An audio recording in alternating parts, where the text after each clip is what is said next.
गणपती आपण काका गणपती हे काय कसं काय आहे? गणपती नवसाला पावणार आहे. पावणार आहे. हां. आणि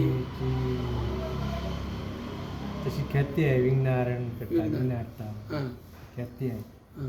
सगळीकडे. आणि हा तुमचा गणपती आणून आता परंपरेनुसार तिथे हे चालू आहे. पाळले जातात. हां.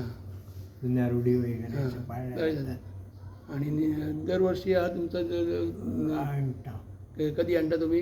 दिवाळीच्या आधी आणता. आणि त्याच्यानंतर विसर्जन गुढीपाडव्याच्या पाडव्या दिवशी. परत हे मंदिर असं खाली असतं, काढले काही हे नसतं. फोटो फक्त लावतात. फोटो लावतात. अच्छा, म्हणजे रूढी परंपरा चालू आहे. आणि काय ज्या दिवशी विसर्जन असतं तर भोजन असतं काय? महाप्रसाद असतो का? महाप्रसाद असतो. आणि ज्यावेळी हे करतात पुजतात त्या दिवशीच असतं. त्या दिवशी काय माहीत नाही, त्या दिवशी आणून बसवतात. हां. त्याची मूर्ती आणून बसवतात. पण नाचणार त्या दिवशी त्याचे जास्त काहीतरी असतं. तुमचं नाव काय? भगत. भगत.